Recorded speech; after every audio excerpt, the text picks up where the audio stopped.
A couple of years ago, a video appeared on YouTube from the well-known Canadian YouTube channel Fortnite. It made a compelling case for armour inside your motorcycle jackets and trousers doing very little to protect your bones. The argument was tight and the research looked solid. And that video alone sent me off to go do my own digging, which became my own video last week on the very same topic. Now, if you haven't seen either of those videos, the short version is this. The CE standard that governs impact protection in motorcycle clothing permits force levels that exceed the breaking threshold of the human bone. Those thresholds were shaped by the manufacturers themselves, and a decade of research has repeatedly failed to detect a meaningful fracture reduction from wearing CE armour. I stand by most of that argument, but as always, there is more to this story. Shortly after that video went up, a comment came in from one of my subscribers, Prince Rule 64, and it pointed me towards a channel called Doodle on a Motorcycle. So I sat and watched her latest video, which covers the topic of CE armour.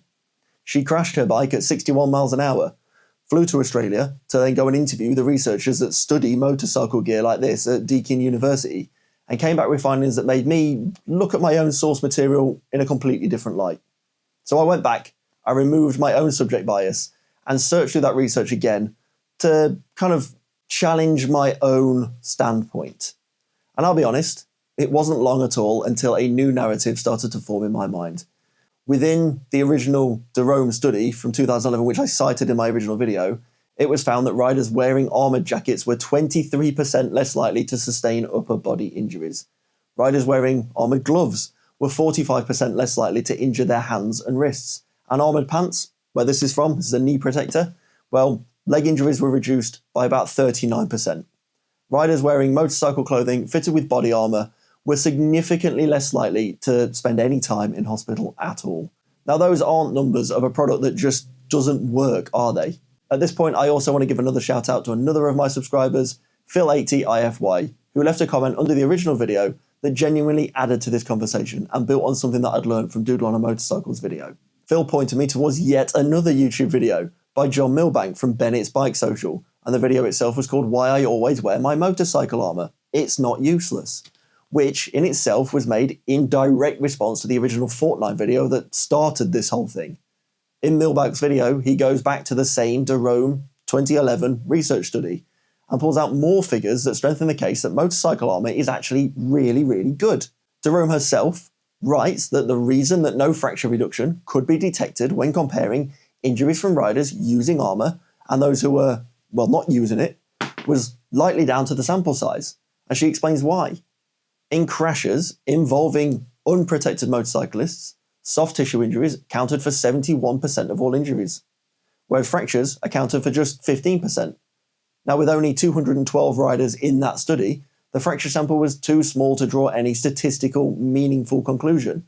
Phil's point from his comment, and it's a fair one, is that if the overwhelming majority of crash injuries are soft tissue injuries, and CE armour is demonstrably reducing soft tissue injuries, then the armour is doing the most important job for most riders in most crash scenarios.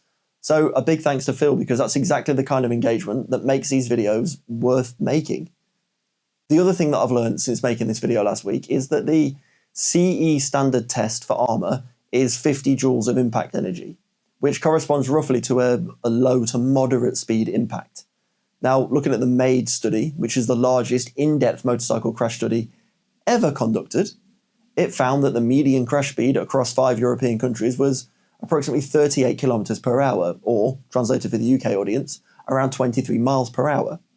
The CE test energy isn't describing a bleeding edge case almost nobody experiences, it's describing the middle of a bell curve. For the majority of real-world motorcycle crashes, the armour is being tested at roughly the right energy level. And that changes the picture significantly, as the level of force being exerted are usually much lower. Fortnine's and my own video last week were both measuring it against a 60 mile per hour motorway scenario and concluding that the armour was useless because it's not going to stop you breaking your bones. But for most crashes and most crash scenarios, well, that's not actually the case. Now, the biggest thing I've learned whilst going back over all this research came from Doodle on a Motorcycles video, that one I mentioned right at the start. And this is the message that I want you all to take away from this video because it's really important. And that's the fact that our armour degrades over time. Much like your helmet has a shelf life, so does the armour in your gear. Research on aging polymetric materials used in motorcycle protection has confirmed that temperature, UV exposure, compression from regular use and general wear causes a measurable degradation in the energy absorption over time. The research that Doodle showed us in her video when she visited Deakin's University in Australia found a garment that had been used for 4 years and over 40,000 kilometres had lost in total 40% of its impact absorption capacity compared with a new item. The CE certification on your jacket is a snapshot of the day that it left the factory. Your 5-year-old jacket with its original pads is likely no longer providing CE certified standard protection anymore. It's providing whatever CE certified protection minus 4 or 5 years of degradation amounts to, and there's no visible way of telling the difference. And that's the practical problem that matters in all of this, the one that I should have been reporting on in last week's video. Not the theoretical debate about whether the thresholds are high enough, but whether the armour that you're actually wearing today is anywhere near the performance it was certified for when you got it new. So where does this leave us? Well, I made a video arguing that CE armour is a system shaped more for commercial interest than genuine protection, and I still think a lot of that argument holds. The thresholds are still set below the bone fracture point, and the size problem with Type B pads is still real, and the incentive structure I described around, well, investing and upgrading the armour, well, that is what it is. But I presented unclear as a verdict when it was more a limitation. I showed you one finding from one study and then didn't dive into it enough detail myself to present the rest of the study. And I measured the standard against crash scenarios that this armour was never designed to function in and, well, basically presented it as useless. The full picture is this. CE armour, when real and properly fitted and not flopping around in your jacket and not past its sell-by date, does reduce injuries for crashes that you and I are most likely to sustain.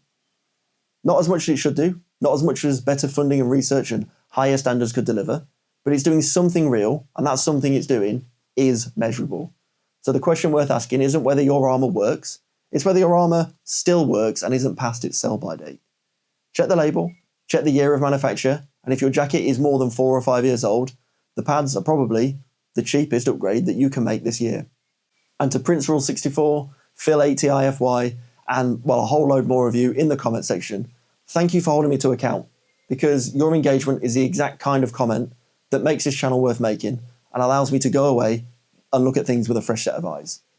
There's a whole bunch of affiliate links in the description below for bike locks, bike cleaning stuff, bike gadgets, all from these different brands. So if you're looking for anything and you want to find a way to support the channel, then please go check out those links and treat yourself to something. And if you want to check out last week's video because you haven't seen it, when the one that I'm referring to here, you can see it at the pop-out just up here at the top of the screen. And if you're new to the channel, or one of the 93% of my returning viewers who, for some reason, have not yet subscribed, then please do consider doing so by clicking on my face just down here in the little circle. Thank you very much for watching, ride safe, and I'll see you in the next one.